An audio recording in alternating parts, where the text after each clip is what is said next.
Good morning, everyone. This is Jessie Birch with Ross Strategic. We are supporting the Community Service Programs of Water and Wastewater Utilities webinar today. Thank you for all being here. We'll go ahead and get started with just a couple of webinar logistics. Just to let you know, this webinar is being recorded and the link to that will be shared afterwards. Everyone, all of the participants are in listen-only mode, so you are muted, but we do encourage that you ask questions or share comments in the question panel in your dashboard. So you'll see you can open and close your control panel with the orange arrow and submit text questions by clicking on the box where it says enter a question for staff. With that, I will pass it over to Jim Horn of the Office of Wastewater Management for opening remarks. Thank you, Jesse, and thank you again to everybody who has logged on today for the webinar. I also want to recognize and thank Jesse's colleague, Rob Greenwood, who is on the line and will be helping field questions after our second speaker. Again, my name is Jim Horn. I'm the Sustainable Utilities Program Manager here at EPA, and we're really pleased to be co-sponsoring this webinar with our colleagues at the National Association of Clean Water Agencies this afternoon. I first learned about this topic, I will admit, at last year's, or I guess it's this year's, Utility Management Conference in Tampa, Florida, where we had the two people who were going to be speaking today gave dynamite presentations on this particular topic.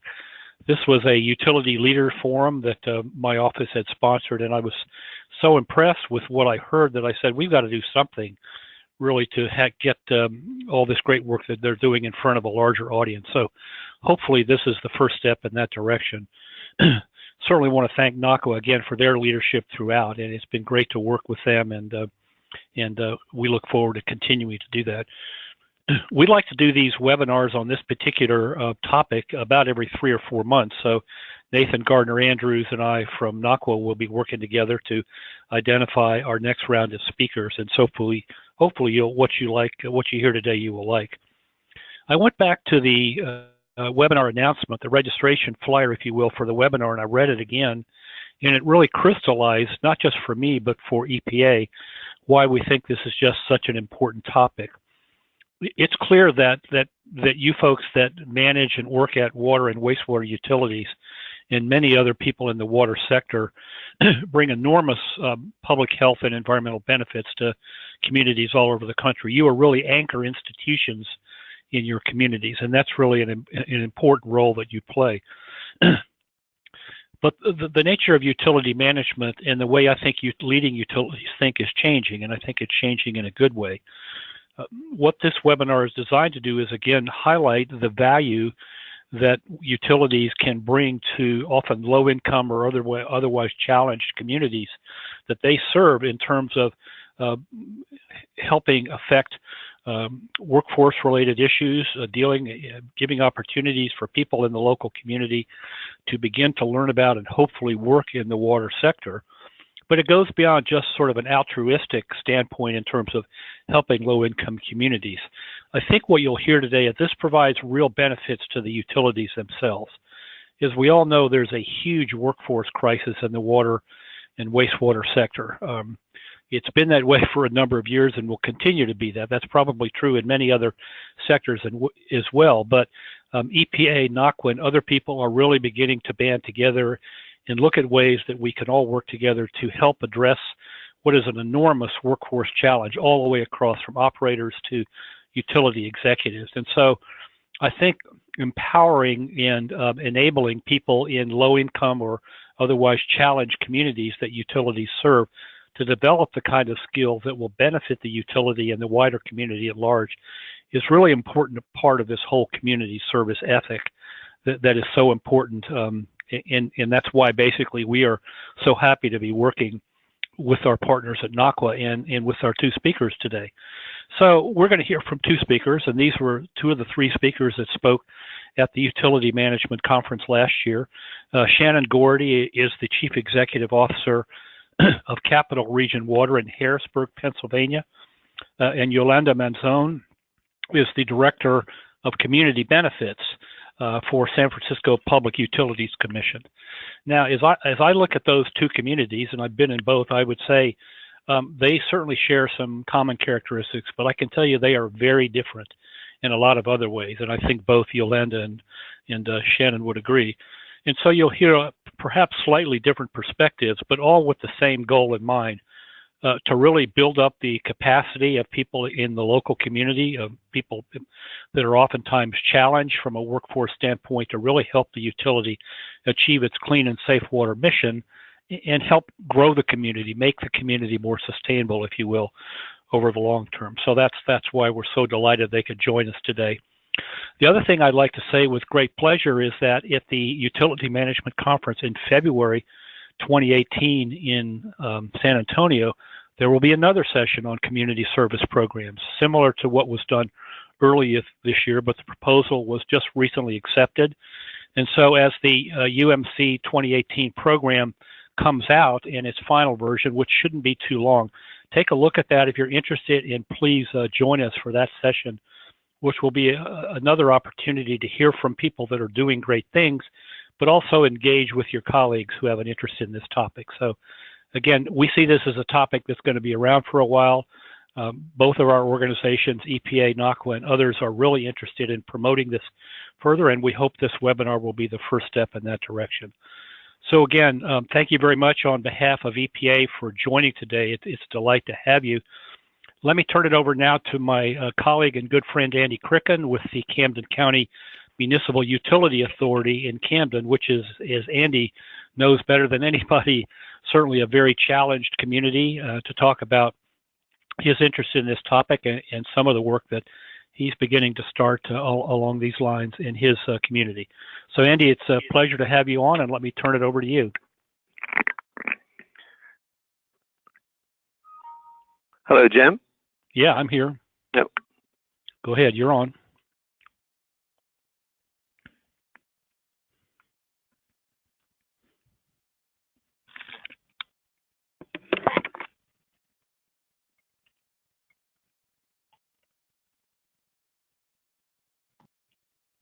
We seem to have lost Andy for a moment. Just give us one moment while we check in with him and make sure he's able to join us. Hi, Andy Cricken here. Sorry about that. Great. Go ahead, Andy. Yeah, so thanks, Jim, for the introduction. Sorry, I dropped the call accidentally. Recent events in our country and globally have led me to think that about the place that people of goodwill and the things that people of goodwill need to do in order to make the world and our country a better place, that we all need to redouble our efforts to make a positive difference. And it reminds me of two quotes that give me comfort and remind me of this mission. The first is by George Eliot, that the greater good of the world is largely due to the unhistoric acts of the faithful men and women who may rest in unvisited tombs. So I think that's just so important to remember, that as we see the daily news, and it's coming in almost hourly these days, that it's unhistoric acts that have the most impact on the greater good of the world. And so I know I'm preaching to the choir when I speak to people on my fellow panelists and to the other people listening on this call, but it's just a helpful reminder. And the other is from Mahatma Gandhi, that we must be the change that we wish to see. And I think that's so important. And clean water utilities are really no different in making that difference. Clean water utilities have a tremendous opportunity, because of our resources, because of our mission, to make a positive difference for the people that we serve and the environment. Of course, our clean water mission is vitally important in and of itself in protecting the public health and our nation's rivers and streams. That's our core mission.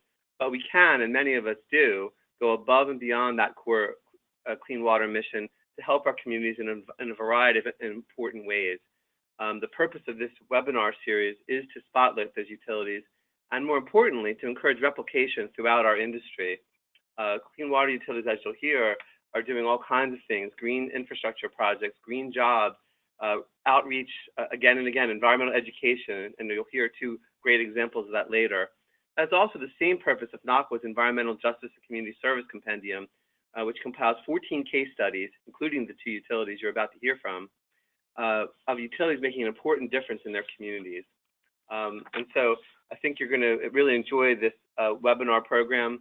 I would like to especially thank my colleagues at NACWA, the CEO, Adam Krantz, and Nathan Gardner-Andrews, who did such a great job in their leadership on this Environmental Justice and Community Service Compendium. And I want to thank the US EPA and especially my friend Jim Horn for his support of the compendium and also support and leadership on this community service webinar series. There's just so much great work going out there among in the clean water industry that you're going to hear about. I encourage you to read the compendium and learn from it as well. I want to thank the 14 case studies. There they are: Alexandria, Virginia; Avon Lake, Ohio; Capital Regional Water in Harrisburg; Los Angeles; Washington, D.C., Louisville; St. Louis; Milwaukee, New York; Cleveland; Philadelphia; San Francisco, and New Orleans. 14 case studies about these clean water utilities who are serving as anchor institutions who feel a commitment to an investment in the positive good of their communities. Again, above and beyond our core mission of clean water treatment. Thanks to thanks Jesse. There is a copy of the compendium. At the end of this program, an email will go out to all attendees with a link to that compendium, and in it are the 14 case studies that I mentioned, and I hope that each of you will take time to download the compendium, take a look, and look for opportunities where you can also help your communities as these 14 utilities have. Or better yet, we would love to hear about good work that you're already doing in your communities, and please send that to NACWA and to EPA so that we can add your case study to the compendium. Thanks again for this opportunity. I'm really looking forward to hearing Shannon and Yolanda's presentations, and best of luck to all of you out there in your good work. Thank you. Thanks, Andy. We really appreciate those remarks. I know from personal experience that Andy says everything he means, and it's really great to see the work that you've started in Camden. So thank you so much, Andy. So let us turn now to our first speaker, again, who's Shannon Gordy, the Chief Executive Officer of Capital Region Water in Harrisburg, Pennsylvania. Shannon, thanks so much, and I'll just turn it over to you. Sure, thank you, Jim. I hope you all can hear me well and see my presentation here.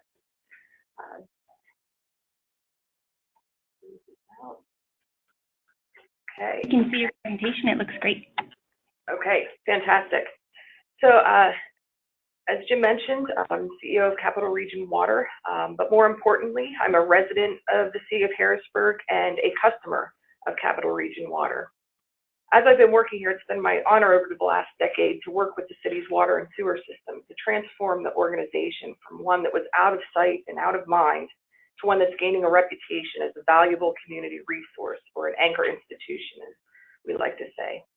I'm grateful to EPA and to NACWA for the opportunity to present a program that we're developing to provide a greater benefit to the community we serve.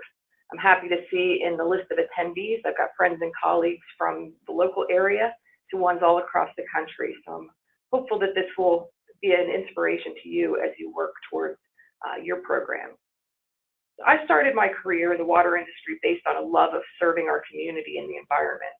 And the ability to pass that appreciation and enthusiasm down to future generations in a way that can lead them to a career is one of the most rewarding aspects of my job. That's why I'm excited to share our education and workforce development program called the K to Career Pipeline. Let me begin with a brief overview of who we are. Capital Region Water is a municipal authority located in Harrisburg, Pennsylvania. Our staff and infrastructure provide drinking water, wastewater, and stormwater services to the city of Harrisburg and to portions of 6 other municipalities surrounding the city. Capital Region Water currently has over 100 employees and serves a population over 120,000. Just to add a little bit more about Harrisburg to give context for this presentation, we manage the wastewater and stormwater collection system for Harrisburg, a small, older city in central Pennsylvania. Much of the story you hear about infrastructure needs across the country applies to us. In fact, it's the reason Capital Region Water exists. Our system needs an incredible amount of investment to replace aging infrastructure and meet new regulatory needs, and it's funded by a small and lower income rate base. The median household income for Harrisburg is $33,000. The state average is $53,000, and 31% of the population is below the federal poverty limit. In our state, that average is 13.5.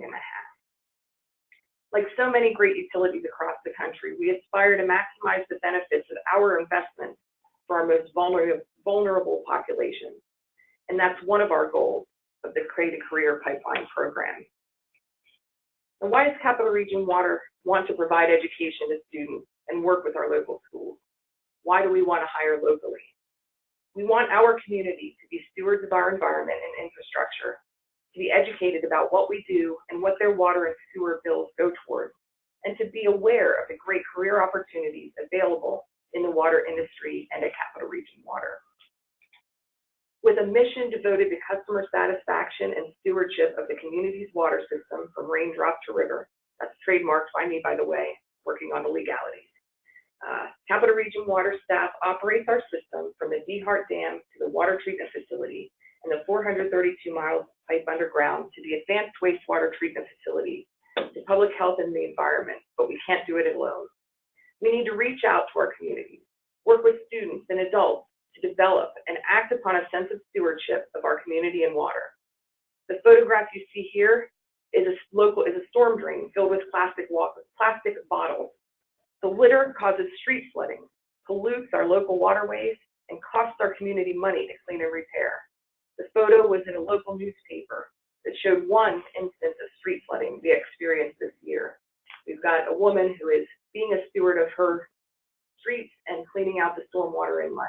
We need to educate them about the need to keep them clean before the storms hit and also the dangers associated with the situation you see here. Capital Region Water has been growing steadily over the past few years. In 2016 alone, we hired 28 people. In 2017, so far, we've hired 10 new employees, including 2 summer interns, both from Harrisburg City Schools. In 2018, we're forecasting 16 new positions to be added to our staff. In addition, 18 employees will be eligible to retire. Many may elect to work several more years, but this just goes to show that CRW will have several positions opening in the next few years for everything from facility operators and supervisors to maintenance crews and engineers. As a local organization, we want to hire from the community we serve as much as possible. We also want to grow the number of local contractors and consultants as well to keep the money in our community. This will not only maximize the benefits from our investment to our community, but there are additional benefits. Employees that live in the community, grew up in the community, know the community. There's less time needed for them to become trained in the system, and their relationships in the community can really help in a pinch. We also want to educate our community and work with the school district so that they know what we're doing. We make tough decisions every month on how to invest in our system and on policies to best serve our community. We want to keep our community informed so they understand what we're doing, but also so they can provide us critical input on big decisions. We know that our decisions and planning efforts are improved when we educate and listen to our community. I'm proud to share our community greening plan available on our website, where we organized an incredible amount of community engagement over a 1-year process to develop this community-led plan. You can find the plan on our website, which includes a whole segment on the community engagement associated with that plan.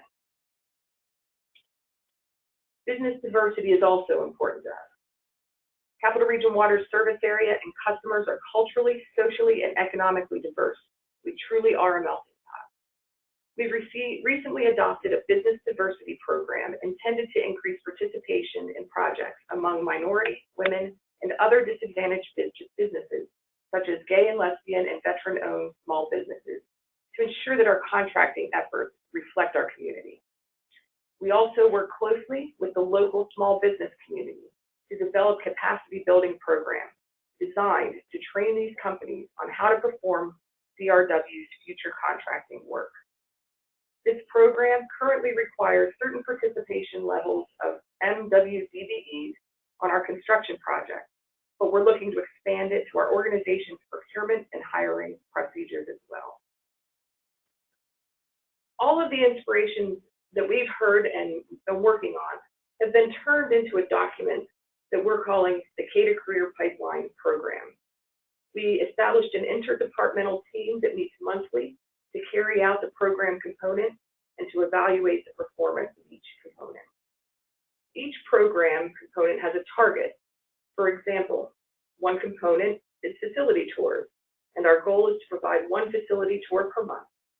Those program components are tracked, but the key performance metric for this program is the number of people that apply and are hired from our service area.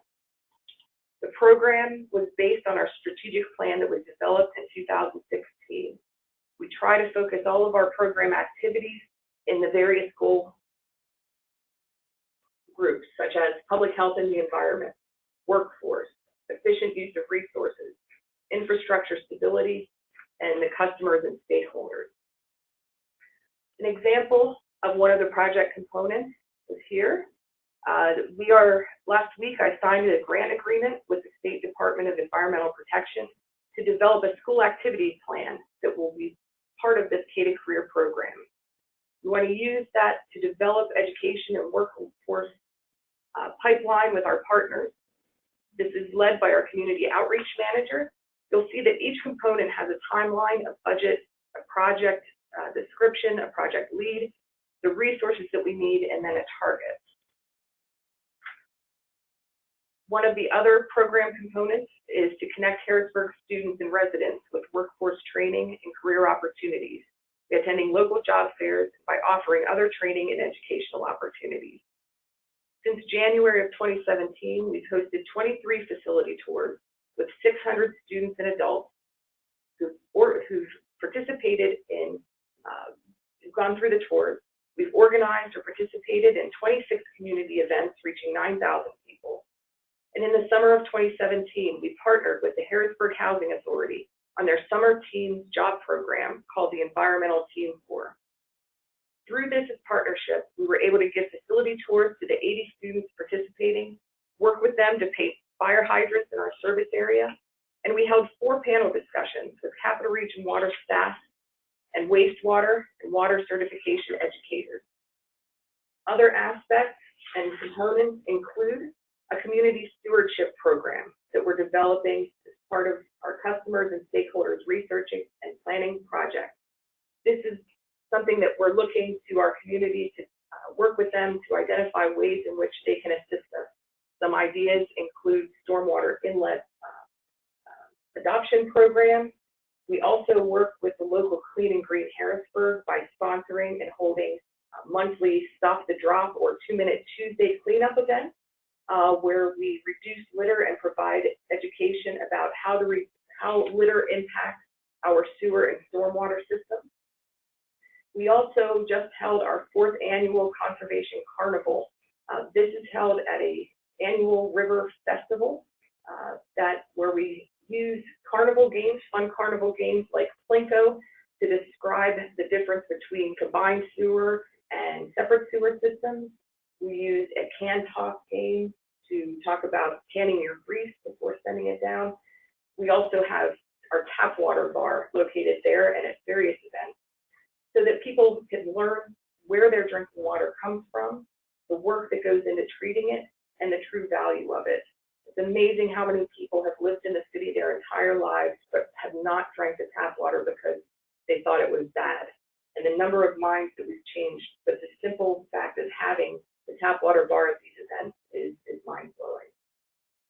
We're also working to install educational water bottle refilling stations throughout our service area, both in private and public schools. We're participating in the National Green Infrastructure Certification Program. I mentioned earlier our community greening plan that's associated with our long-term control plan strategy to combat wet weather effects of our combined sewer system and the MS4. Part of that work is going to include a lot of construction and operation and maintenance of facilities that most people in this area are not used to. New green facilities that are engineered to uptake or slow down the stormwater. We're working with that certification program to certify our own employees, and also we've reached out to local landscape companies and also some of the local contractors to give them a heads up that this is the type of work that will be coming down the pike in the future, to have them prepared and ready to bid on the project. So we mentioned project components, but also how are these things being measured to make sure that they're worthwhile? This particular program, the key performance metrics are based on the % of job applications received from residents within our service area, the number of residents hired, and also the local participation levels in our projects as related to the disadvantaged business program. We have this program, and internal to it are the implementation, tracking, and evaluation. The work group meets monthly to track progress and to troubleshoot any challenges. They also provide monthly updates to myself and to the board of directors. And we review progress quarterly to make sure that this program is doing what we want it to do and to make any recommended changes to the program outline. I'm happy to share our program outline with any of you, and also take a look at the consortium document to learn a little bit more about what we're doing. With that, I'd like to turn back over to Jim, and thank you all for your time. Thank you, Shannon. Thank you, Shannon. That was great. That was really comprehensive, and you were giving us a lot of information there in a short amount of time. So I'm really impressed by the scope of all the work you're doing. So thanks so much for all that and all the stuff that you do for your community. So we'd like to turn next to Yolanda Manzone, who is, as I said, the Director of Community Benefits for the San Francisco Public Utilities Commission. And so Yolanda was, like Shannon, was at the first session on this topic at the Utility Management Conference earlier this year, and we're glad to have her as a part of our speaker today. So Yolanda, welcome, and I'll turn it over to you.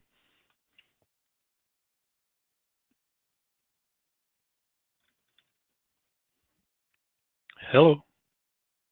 Oh, hello. Sorry, I was having trouble unmuting my camera on my phone. Can you all hear me now? Yes. Okay, give me 1 second while I just put this on full screen mode. All right, excellent. Thank you so much, Jim, and thank you, Shannon. Indeed, I echo Jim's comments that it's just so impressive to see the scope and magnitude of all that you're doing at Capital Region. I think, as it was mentioned earlier, there's some similarities between our utilities and some obvious differences. One that I'd just like to preface with before I start my presentation is just the size of our utilities. So I'm so impressed. I work for a much larger utility, but all that you're doing is very similar. And yet, with a limited number, your reach is just really phenomenal. So I'm really impressed, Shannon. So again, my name is Yolanda Manzone. I'm the Director of Community Benefits at the San Francisco Public Utilities Commission.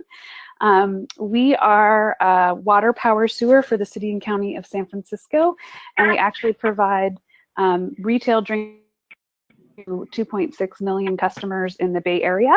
Yolanda, our water comes. Sorry to interrupt yes. you. This is Jessie. I just wanted to let you know you haven't accepted the presenter rights yet, so we can't actually see your presentation.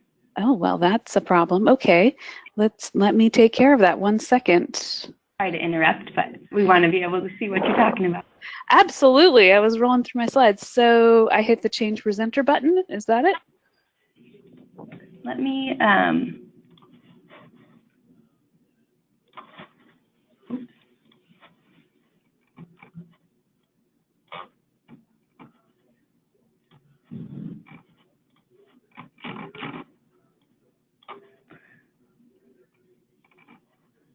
All right, Yolanda, I think we may have lost you. Just a moment, we'll pull up her slides and we'll get her back on.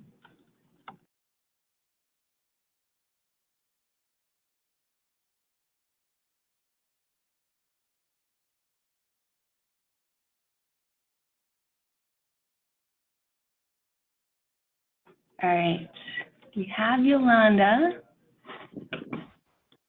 And can you accept that now, Yolanda? Let's see. Have I accepted it? All right, we're looking at your GoToWebinar screen now. Okay, let me just give me 1 second to pull up my slides then.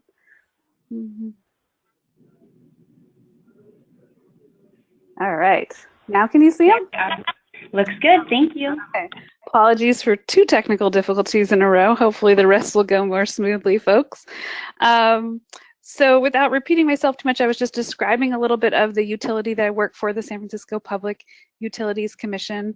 We provide water, power, sewer services for San Francisco City and County, and we also provide drinking water to 2.6 million customers in the Bay Area region.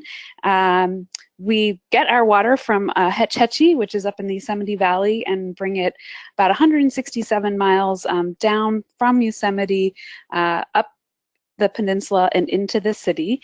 And in so doing, we're also unique in the sense that we generate a lot of clean hydroelectric power. So historically, we've always been the municipal power provider for San Francisco City and County.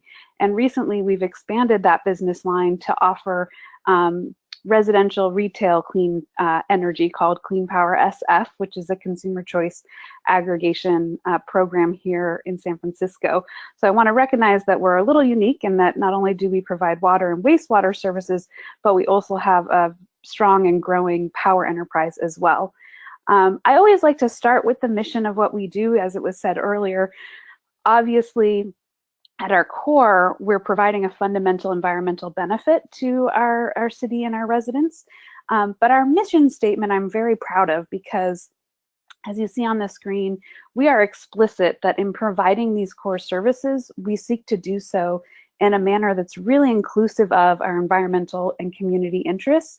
And it's really from that starting point that we build upon all that we do when it comes to community service and what we really refer to as our good neighbor work. So for us, defining what a good neighbor means starts with that point that we're really here to keep our city healthy and safe by providing these fundamental sewer and water services. And to do so, we know that we need to sustain the resources entrusted to our care and foster environmental stewardship in our communities. But it also means going beyond that. Part of that means really partnering with our local communities to understand their needs and ensure that we're maximizing every opportunity through whether it's our capital projects or our ongoing programs or just our general services, that we're doing everything we can to maximize building healthy and vibrant communities. And we know that we can't do this alone. So being a good neighbor means partnering with our other neighbors, or in our case, we work with a lot of private sector contractors and firms. And so we have a whole pillar around inviting our partners to give back to local communities with us so that we can increase our social impact to our most vulnerable communities in partnership with those with which we work.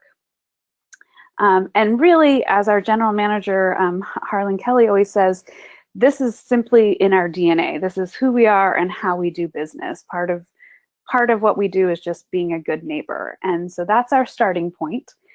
But I would say we needed to make it a little bit more explicit, as is often the case. And so starting in 2009, our commission, our governing body, enacted an environmental justice policy, which really sort of in some ways sets the floor for what we do in our good neighbor work. That is to say, it's a policy that says through all of our operations, programs, policies, we seek to do everything we can to ensure there are no disproportionate impacts as a result of our work. And we are actually the first, and I think to my knowledge at this point, the only public utility that has such an explicit environmental justice policy. But I think what we're most proud of is really taking that and building off of it 2 years later. In 2011, our commission also adopted a broader community benefits or good neighbor policy that specifically outlines a number of program areas and ways that we can not only prevent to seek no disproportionate impacts, but go beyond that and really have lasting positive impacts in the communities where we operate in and have impacts. And so those community benefit policies really set us on a course where we've built out 5 interrelated program areas, which I'm going to touch on now, that really form the bulk of our community service work. And the first, and actually a lot of them are very similar to what Shannon went through. So the first is our workforce development program. The second is our education program. The third is our arts and culture program. The fourth is our environmental justice and land use program. And the fifth is our neighborhood revitalization program. And so I'm going to give you a little more detail on each of those and what we do under each. So with our workforce development, again, some of the same themes we've talked about here. We are a large utility, and therefore we're a large employer in San Francisco. And so we have a vested interest in fostering a skilled and diverse local workforce, one that is really reflective of the diverse communities we operate in. And to do that, we're dedicated to creating education opportunities so that especially youth are aware of and understand what it means to have an interest in water and wastewater career opportunities.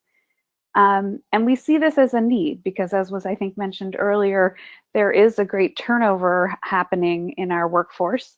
At the PUC, actually 49% of our workforce are eligible to retire in the next 5 years. And that means there's an enormous opportunity for high wage and middle skilled jobs.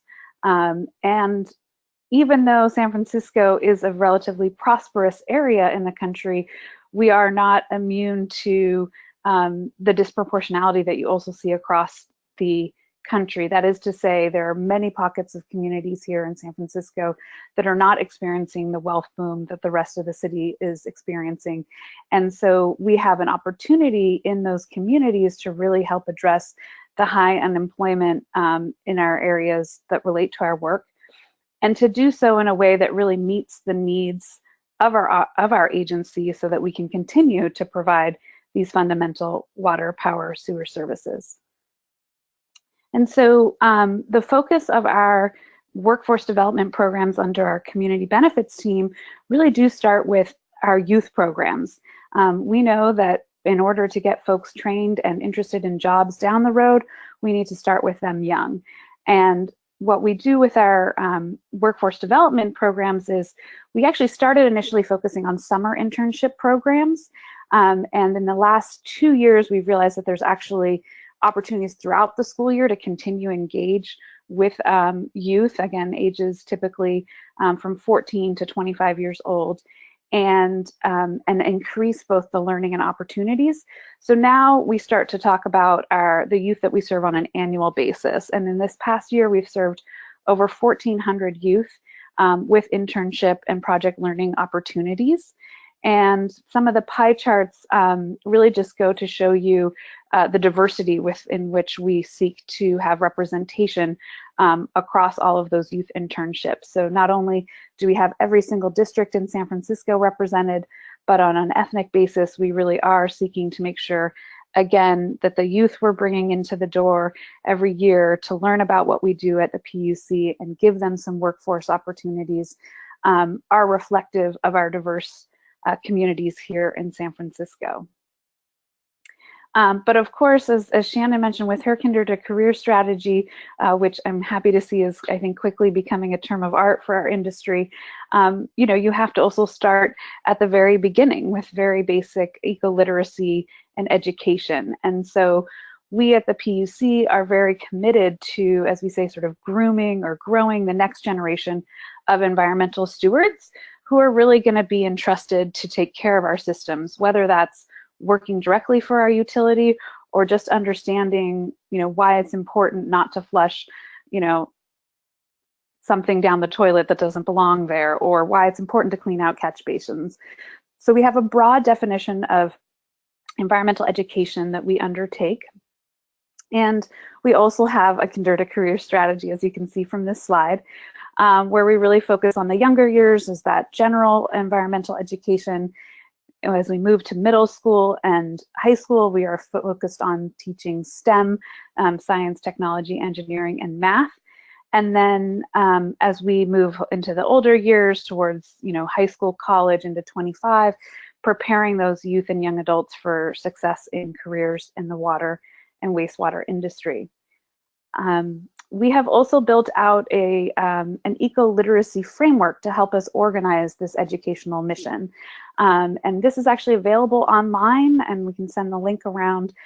It's applicable, I think, to everyone, because what we've done is we've taken the national next generation of science standards, which really do apply nationally, and we've built in frameworks that teachers can use to build out lesson plans that specifically relate to water, power, and sewer.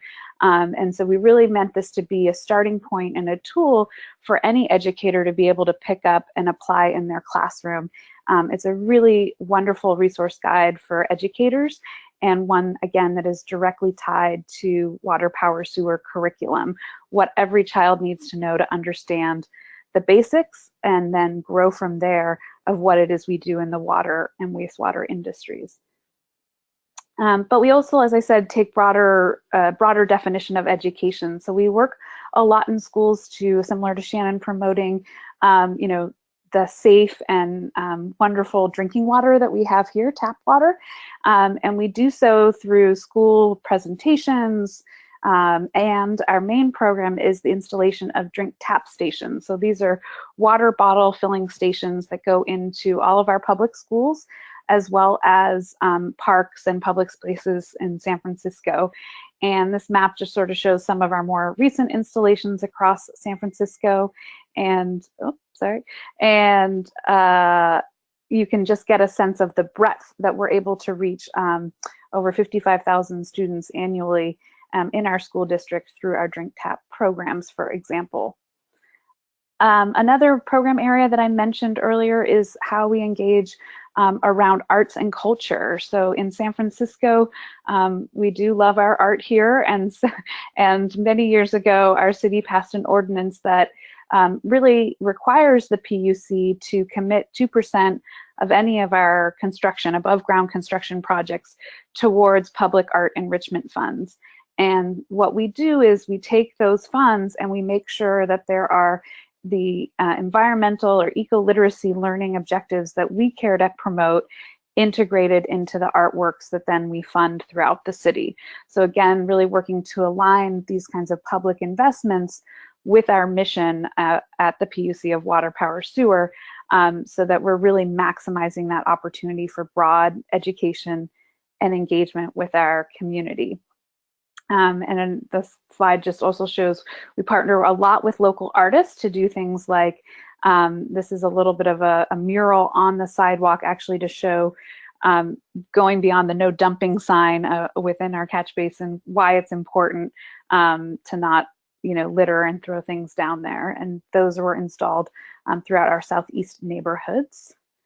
And then our next program area, again, I started talking about our environmental justice policy and how in many ways that's the backbone of what we do in being a good neighbor, to make sure that no one community bears a disproportionate burden related to the provision of our water, power, sewer services.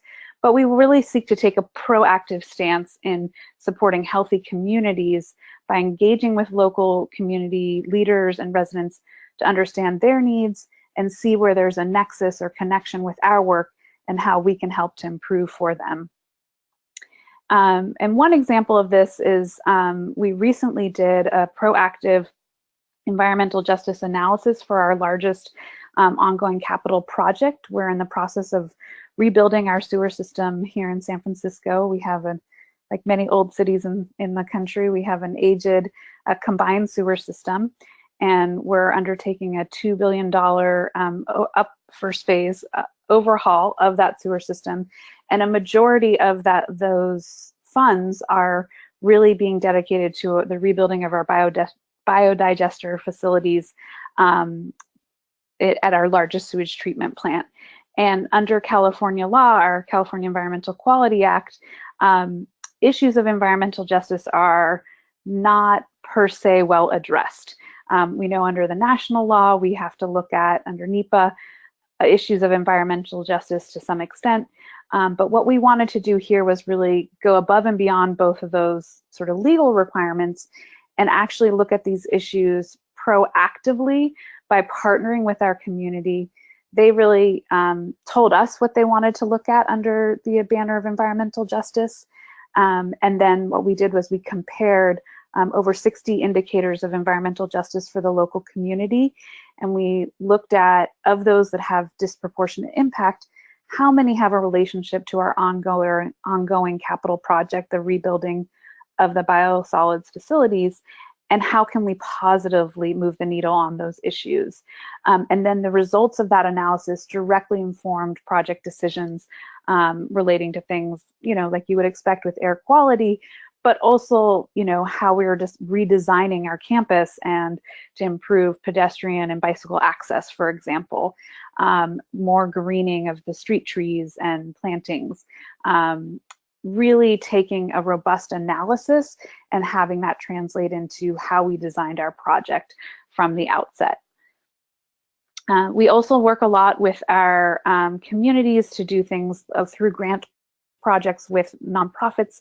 Our Sidewalk Garden project encourages residents and community members to remove concrete in front of their homes and apartments and replace them with sidewalk gardens to help sort of let the rain soak in and beautify neighborhoods at the same time. And the map you see is just an example of some of our more recent sidewalk gardens in our southeast neighborhood. And then we also focus on secondary land use, that is, of the land that's entrusted to the PUC's care, this public land, where do we have opportunities for secondary land use that can provide tangible benefits, environmental and socially, back to our communities? And this example here is our College Hill Learning Garden. It was our first urban agriculture pilot site.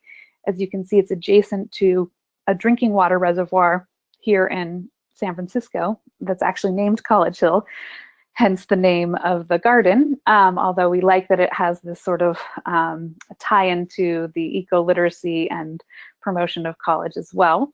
And here, this is really like an outdoor science museum where field trips for our school district between the ages of kindergarten and 5th grade come and receive very interactive, science-based curriculum as it relates to water, power, sewer. So we have a range of green infrastructure technologies from bioswales and rain gardens and permeable pavement on a mini scale for kids to really get into, play, and learn and understand about those issues, as well as things like a number of water pumps that are hand cranked in the garden where we teach kids about the water energy nexus. Very tactile, very interactive learning space that's providing education to over 4,000 students annually in the garden. Our second site is our Crocker Amazon sharing farm.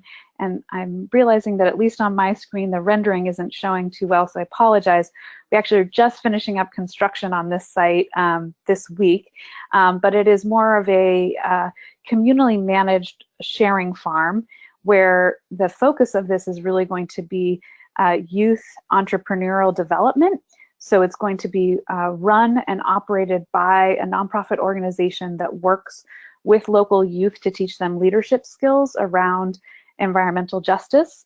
And their goal is to really harvest what's grown at this community garden and then develop their entrepreneurial skills by selling it back into the community in local markets and working with local corner stores that are converting their shelf space away from alcohol and tobacco and more towards healthy food products. And so they're doing that in a manner that really teaches leadership, but also helps prepare these youth for the workforce sector more generally. And our last program area is really our neighborhood revitalization. And that is where we're especially committed to working with communities in the areas that are most impacted by our operations. And as I mentioned earlier, we're in the middle of rebuilding our sewer system here in San Francisco. Our largest treatment plant is located in Bayview Hunters Point, which is the area highlighted on the map. And you can see from this picture It is, we take up a large footprint in Bayview Hunters Point, and it is located literally across the street from the nearest residence and less than 100 feet from homes. And it was built in the 50s. It's sort of outdated, stinky technology where we clearly have some environmental justice impacts to the community. And so we work closely with the community in a number of ways. In this case, we also have not only the rebuilding of our actual sewage treatment plant there, but we have 2 community facilities that we own and operate. A community facility dedicated to education where the local community college operates. And back in the 70s, they built these greenhouses that were really meant to serve the community as a workforce development tool adjacent to our Southeast treatment plants. It was a great early environmental closed loop thinking idea at the time. The community had asked for greenhouses because they wanted to make something beneficial of this otherwise waste product in their neighborhood. So they thought, oh, we can build greenhouses that run off the methane from the cogen process, and we can use the biosolids as compost to grow things, and we can train kids how to do that and get them jobs in the process. That beautiful vision, unfortunately, never really materialized. I think it was a little bit ahead of its time. And so as we're rebuilding the adjacent sewage treatment plant, we're also rebuilding those community facilities and upgrading them to address modern workforce needs and opportunities.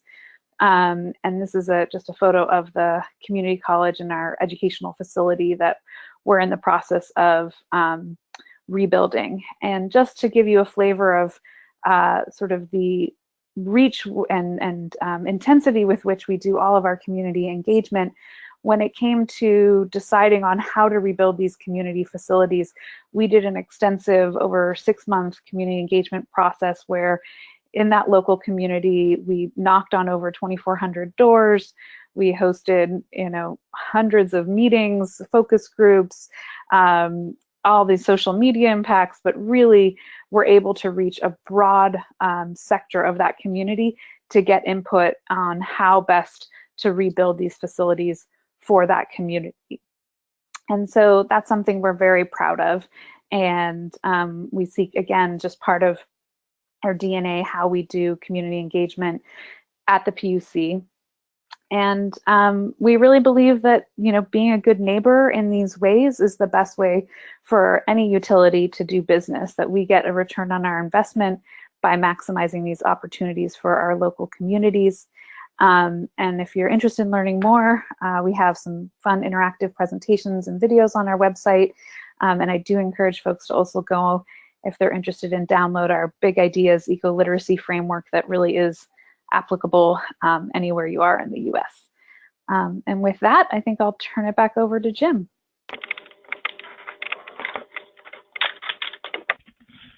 Thank you, Yolanda. Like Shannon, you guys are the 1-2 punch here. 2 very fine presentations. Thanks for being able to, again, put out so much information, so much useful information in such a short period of time. I really enjoyed both. So now we're going to turn it essentially back over to the audience. My colleagues, Jesse Birch and Rob Greenwood, will facilitate the question and answer session. So let me turn it over to them and they'll tell you how this runs. Okay, Rob and Jesse, over to you. Hi all. Thank you again to Shannon and Yolanda for excellent presentation.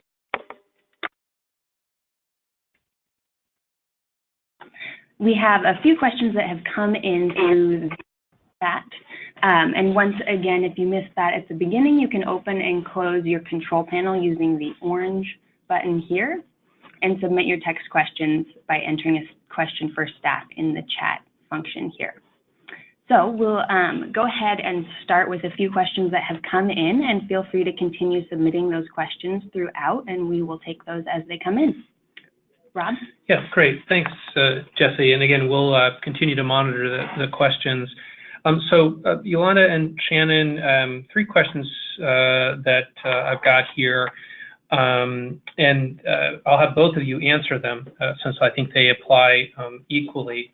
The first one is, in terms of the efforts at both of your systems there's a lot of actual, engaging the community. And the question is, and I think this is coming from the experience that some utilities can have where, they set out admirable goals for engagement, and then they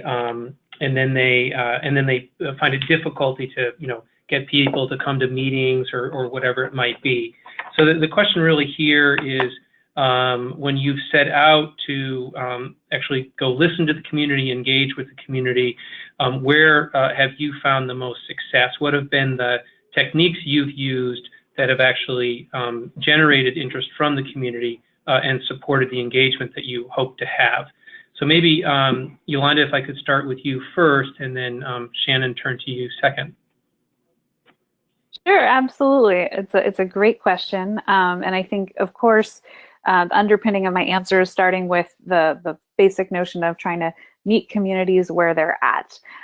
But how do you do that in a structured way that actually engages communities is really the challenge. And so our most successful strategies to date really have involved creative ways in which we partner primarily with local nonprofit organizations, typically through different grant opportunities, but also sometimes through direct contracts where instead of engaging XYZ communications consultant, we will engage a nonprofit as our communication consultant to be our representative and our link with the community.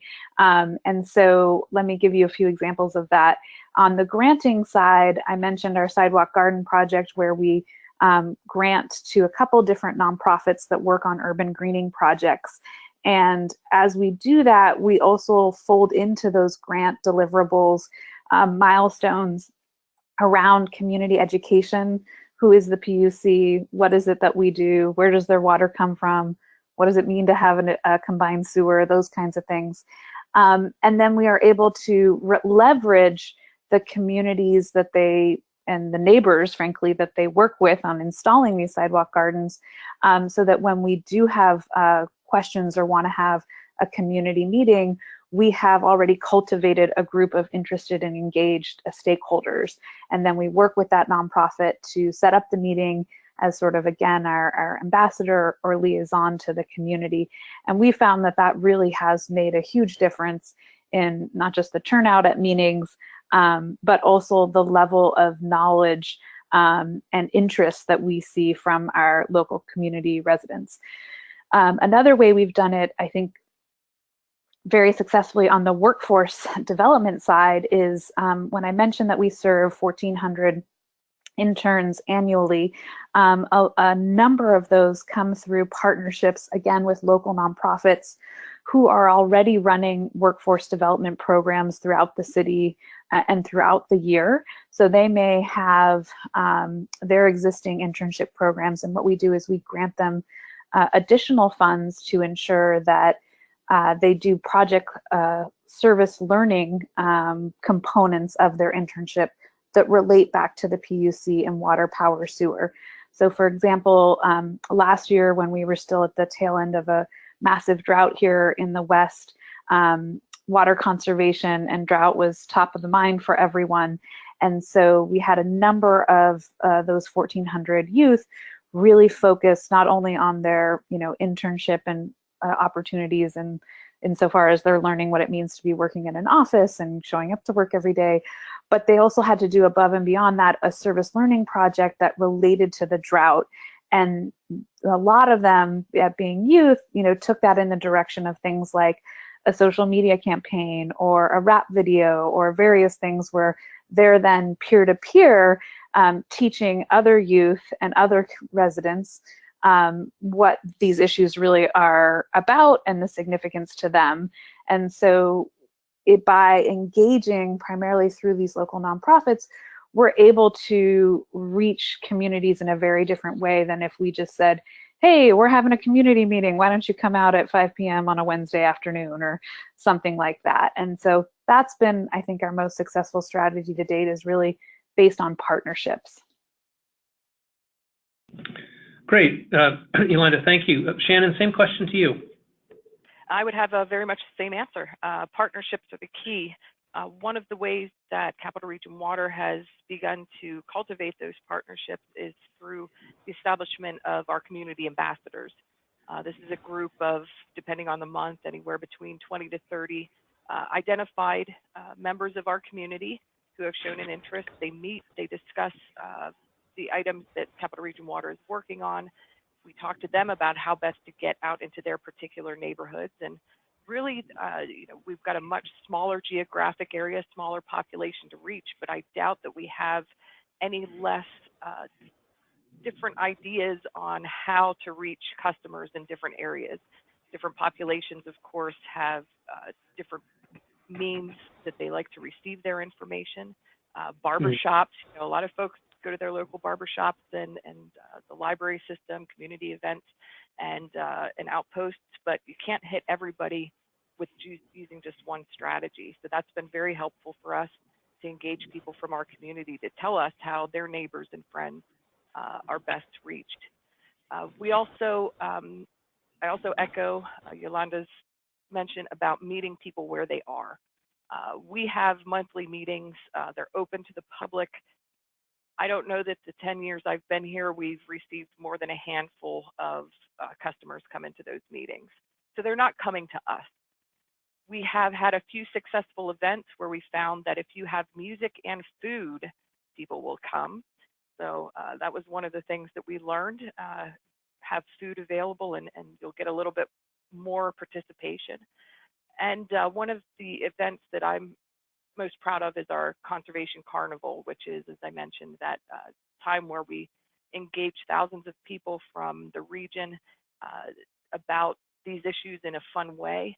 And it's been very, very helpful, both from the community outreach standpoint and also from a workforce engagement standpoint. We have lots of our employees volunteer.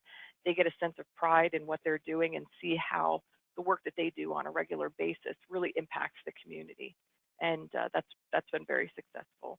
So again, partnerships and meet people where they are. So neighborhood association groups, we go out and talk to them. We attend their block parties and that type of thing. It's very little investment of time and money to be able to do these things, to meet them where they are. Great. Thanks very much, Shannon. And Shannon, I'm going to start back to you first, but this is a question for both you and for Yolanda. We have a series of questions that have come in about funding, and the kind of across those questions that have come in, I think that the fundamental is some version of that. The kinds of activities that you're describing are, outside of the normal sort of core, what could be considered core business operational funds, and so real interest in where you're getting the funding and how you're, what kind of rationale you're creating in order to be able to fund such types of activities. So Shannon, could you go first, and then Yolanda, I'll jump over to you. Sure, this is a question that we get often, and also from our board members as well. It's very difficult to put a tangible return on investment sometimes for these things, but I think it's a lot of cost avoidance, and I think that's where we need to focus that attention is how are we able to perform our core function of providing safe drinking water, clean environment to our customers without having this type of engagement? I think that's the question. How are we able to do that? So what are some of the challenges? Our workforce challenges are imminent. We have this number of retirees that are coming into the system. It takes, I was told by my distribution superintendent that they find that it takes almost 3 years to get a new hire up and running, to get them truly invested into the system. And there are very few people in our community who are interested in these types of jobs. Well, if we don't have anybody that's willing to come in and learn these things and invest that 3 years, we're going to be behind the 8 ball. We're not going to have qualified operators to run these facilities. That then creates the issue of not being able to provide, potentially having a non-trained workforce is going to ultimately impact the bottom line of our ability to meet permits, our ability to cost efficiently do repairs and maintenance, to do preventive maintenance. So those are the unintended consequences of not doing these types of outreach programs. As far as the funding, you know, we're always trying to find grant funding. There's only so much to go around. Again, those partnerships really help with getting the grant funding. We've worked with the local school district, Penn State Extension offices to secure some grant funding. But overall, we're looking at much less than 1% of our annual operating expenses are sent towards these community outreach projects. And keep in mind too that as part of some of our permits, our MS4 permit and our NPDES permit, there are community engagement and communications aspects to them that we are looping into these community outreach programs. So while some of it is regulatory driven, we have to do it. And if we're going to do it, we want to do it right. So we're able to kind of lump all of those requirements into these programs. So again, the cost overall is minimal. The goodwill that it engenders in our community is just amazing to see. When we have folks engaged in taking care of their stormwater inlets before the storm comes through, that's 1 or 2 less crews of people we have to pay on an annual basis to do some maintenance that that neighbors can be doing on their own. So I think of it in more of terms of cost avoidance than the return on investment. Got it. Thank you. Yolanda, same question. Yeah, and really largely the same answer. I think Shannon said it excellently. You know, I think we start with the business case, that we take our ratepayer affordability and issues around how we spend those ratepayer dollars very seriously. And we see everything that we're doing under the banner of these good neighbor programs as really being an efficient way to maximize the use of those ratepayer dollars that, you know, we're essentially going to spend for the provision of these services. It's just about doing it smarter and more in alignment. So whether that's, like she mentioned, our, you know, regulatory requirements that already to some extent ask us to do some of these things, or local legislation. So in my presentation, I mentioned, for example, we do have a lot of local laws that already are drivers for this kind of work that might make us a little more unique. Like our Art 2% for the arts enrichment ordinance, but we do have also a lot of local laws around workforce and local businesses that we really try to align with and maximize and leverage the outcomes for that.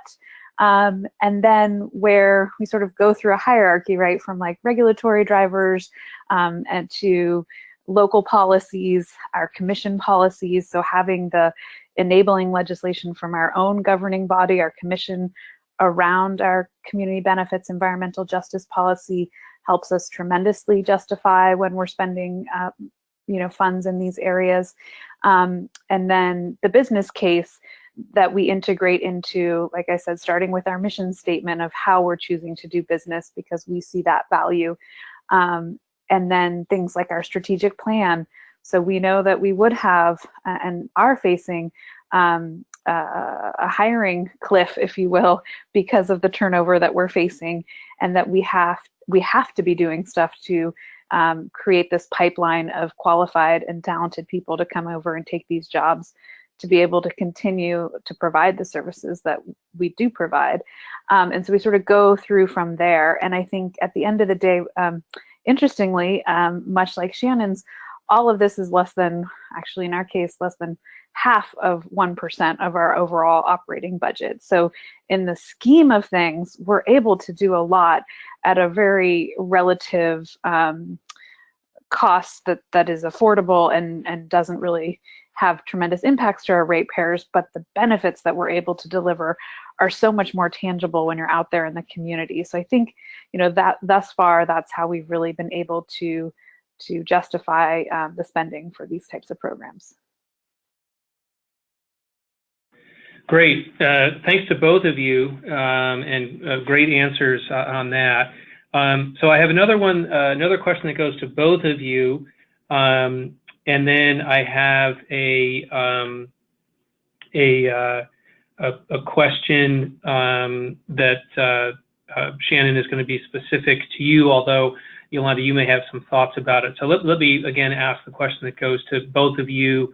And Yolanda, I'll start with you. This relates to culture change in your organization, and the basis of the question is, the sort of the presumption here that in order to do what you're doing in terms of your external focus, that there's an internal culture change requirement as well to make that successful. And so, a real question about both what are the challenges you may have faced, and what are some of the lessons learned you have around how to create the internal culture that is appropriate or needed to be supportive of this of these external engagements. So Yolanda, if you want to go first, and then over to Shannon.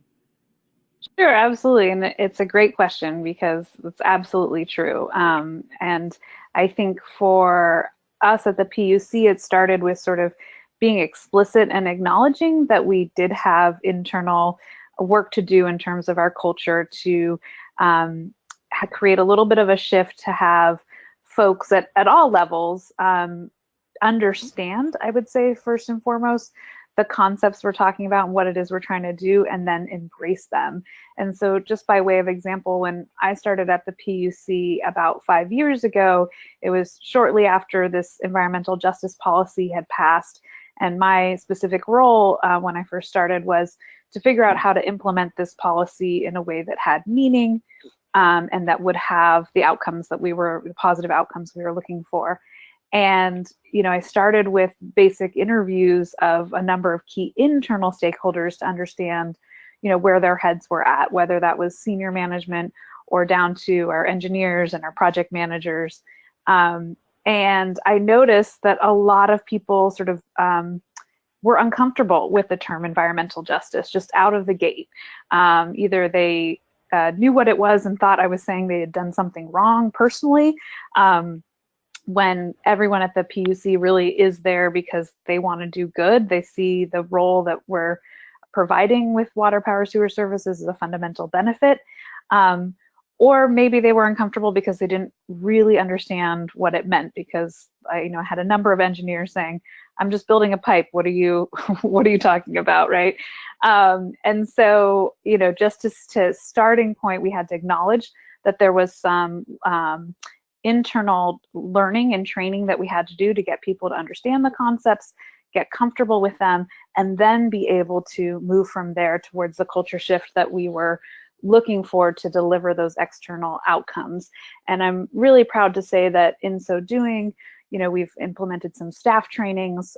We've helped sort of define what environmental justice means for our agency in particular, with tremendous internal buy-in, that 5 years later, the level and robustness of conversation that you hear now within our agency when it comes to environmental justice is just phenomenal. So when I mentioned that we did this proactive, very thorough environmental justice analysis for our biggest capital project, we had multiple meetings at the executive level, again, on down to our project manager level, where folks were really understanding and getting it. And I could see that tangible difference 5 years later. But I don't think we could have gotten there without starting explicitly by saying, yes, we are here to, and help folks understand what we're talking about and help move the needle in that positive direction. And that's, of course, an ongoing internal advocacy role that we play as well. But it works well when you're explicit about it and you provide the training and learning opportunities for staff. Great, thanks. Shannon, how about you on this one? Sure. As we're a fairly fairly young organization. We just took over operations of the city system at the end of 2013. We are, I kind of call us a toddler organization. We're kind of feeling our way around and embracing different ideas from various folks and seeing how they work for us. One of the biggest lessons learned, we just learned through an employee survey that we commissioned recently. And we also did a customer survey. So taking a look at that, what I learned was that we're doing a very good job communicating externally, but not as much internally. So that is a lesson that we've learned, that I have ideas on how we will face that challenge, but that has been one of the biggest ones. So one of the things that we're working on is the program outlines, like I just showed you. So we have a lot of initiatives that are going on here in what's alternately called the administrative offices, the corporate offices, or my favorite, the Crystal Palace. There's a lot of discussion amongst some of the folks that believe that we're spending more effort on external stakeholders than internal. And while I might disagree with that, I think the communication of what we're doing is very important. So hearing what Yolanda has done, I think that those are some of the things that we're going to try here at Capital Region Water, is to really engage our employees, to try to shift that culture, to try to always, when we have an initiative, that it's tied to the strategic plan, that we are able to say which of these goals is it going to help us meet and how is that going to help us meet it. And we talk about our customers and stakeholders. That's kind of one of the easy ones. Educated customers will understand the value of water. They may be more likely to understand when their rates increase. But what does that mean for infrastructure stability? We've got to proactively maintain and improve our infrastructure systems. What does this K to Career Pipeline program, how do we meet that goal? Well, we believe that an engaged community can provide valuable information to us about the conditions of the system. They can assist with routine maintenance, as I mentioned, the cleaning of debris, reporting damaged manholes, be our eyes in the field, hydrants, valve boxes, or where do we want to locate green stormwater infrastructure. They can help us identify those areas. We can't be everywhere all the time. They can help us be those eyes. They can help us to get that information as we work towards a renewal and replacement strategy. This system has not been updated in years. We've got problems all over the city. Some of them have popped up to the surface, some have not.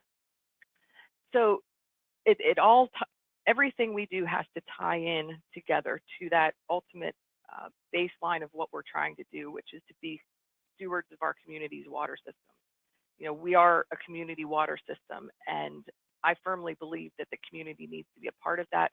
And part of the community is internal. That's our customers and our employees. So we need to do, I think we at Capital Region Water have learned that we need to do a better job of engaging the folks internally. Great, Shannon, thank you. I think both those answers, Yolanda and Shannon, will be really helpful to participants. So got a couple of questions now that are more specific. So we'll just do a few more here. We'll take about 5 minutes, and then I'll turn things over to Jim Horn to wrap us up. So a specific one for you, Shannon. We had someone ask us for a reminder of the size of your system, but then in that context, a question about scalability. And I think here there's just your thoughts about how your efforts might or sort of can apply potentially in systems that would be smaller than yours context. So again, this notion of scalability. So first, the size of your system, and then your thoughts on scalability. Sure. We serve, depending on which system, our drinking water system serves about 60,000 people, our stormwater about 50,000, then our wastewater through wholesale agreements over 120,000. The city of Harrisburg has about a population of 50,000. So we are probably a mid-sized system. In my previous career as a consultant, I did work with a lot of smaller systems, and really I think any of these ideas can be translated to smaller systems. A lot of the outreach, getting out into the community, being at events, being a part of the community. When people think of a small borough or township, they think of the local water supplier as well. I also think there's a great opportunity for sharing of resources and sharing of ideas. There are so many small systems throughout the state of Pennsylvania, and I'm sure throughout the country, that they're run by a board. If they have one, they're run by the municipality. Maybe they've got one or two operators. Those are the types of systems where maybe they can reach out to a neighboring system that's doing some of this work and become a part of it, to share the resources, to share the concepts, to share, bill stuffer materials. There's so much information available through these partnerships, and also through some of the local organizations and to the national level. There's so many ways that we can take the ideas of others and scale it to what we're doing. So I think the example of, San Francisco is doing these projects. Well, we've scaled it way down to what we can do at Harrisburg, and I see no reason why it couldn't be scaled down even further for some of the smaller utilities out there. And by working together, and we pay homage to San Francisco and DC Water and Camden and several of the other folks that are doing great work, because it's through the sharing of these ideas that it can spark the imagination of the smaller communities, the smaller water systems, and say, you know what, we could do that here. So I think that's the beauty of this industry, is the willingness, desire to share these ideas that maybe something will spark with the local water leaders. Great, Shannon. Yeah, thank you very much. So, Yolanda, I'm going to jump over to you, and this will be the last two questions. So it's two questions to you, and the first question is a compound question. And if you could just take a couple of minutes, and then we'll head in the direction of Jim Horn. There's a few questions that have come up that we won't get to today, and I would just encourage those of you that had those questions to follow up directly with our speakers. But Yolanda, to you, the compound question relates to green infrastructure, and one was, in terms of, and it relates to the outsourcing to the community in terms of the O&M for the green infrastructure. And so there's two questions that have related questions that have come in. One is, some version of how are you controlling for the quality of the upkeep that's taking place, number one, and number two, the other question related to what about union issues when you're bringing in the community in that way. And so that's the first question. And then just there was a separate question, which was the performance measures that you're using in support of your education program. But let's go ahead and do the green infrastructure question first. And if we've got a few minutes remaining, I'll let you tackle the education one. And if we don't, I'll move on to Jim. But the green infrastructure first. Okay, sounds good. So certainly when it comes to green infrastructure, the issue of trying to ensure quality installation, but of course on the O&M side, as well as how do we work with unions and try and bring in local community organizations. For example, in San Francisco, we have a number of nonprofits that already do a lot of lands management or habitat restoration that would like to get in on, so to speak, this growing business. So I want to start by saying this is an issue we're by no means have resolved. I think we're still in the middle of working through it, and we're at that point in time where we're able to pilot a lot of different models to see what's working and what's not. And so when I mentioned our sidewalk garden project, that's one where we very intentionally went on the low-tech side of the thing. In a sense, it's not true green infrastructure of engineered soils and really having a higher O&M maintenance burdens, that's a very low end, just create more permeability in the city. And therefore the maintenance burden is, I think a lot less concerning, and you can have basically in that case, it's property owners that are responsible for maintaining it, and the local nonprofit does checkups on it to make sure that the garden is being weeded properly and watered enough, or in the case when we were in a drought, not overwatered. And so we've got some checks and balances there. And because it's been primarily framed and utilized in a volunteer way, we've managed to keep it out of sort of the purview of the union concerns. While at the same time, we are working with unions and trying to expand sort of the role for all of this on our own true green infrastructure projects that we are building as part of our sewer system improvement program, and trying to look at even within that context, where are the opportunities to, for example, maybe debundle some of our contracts for installation and maintenance, where we could have some subs come onto the contract that are actually nonprofits that participate with unions and feed into their own pipelines for job positions as part of an overall contract. But again, I have to say very clearly, this is something that we're still working on and is a challenge.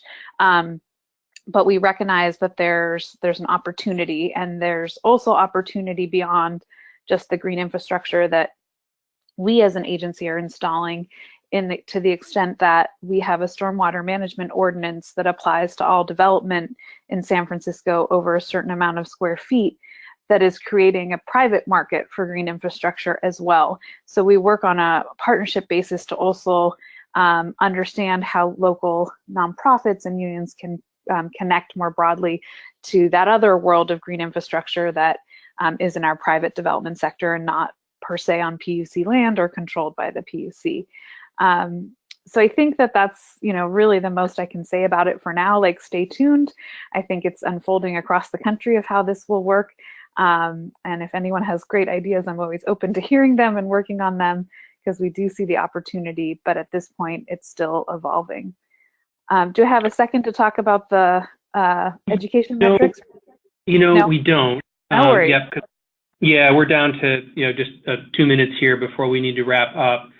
So again, I would just encourage the person that asked that question, it's okay, Yolanda, that they follow up with you. Certainly.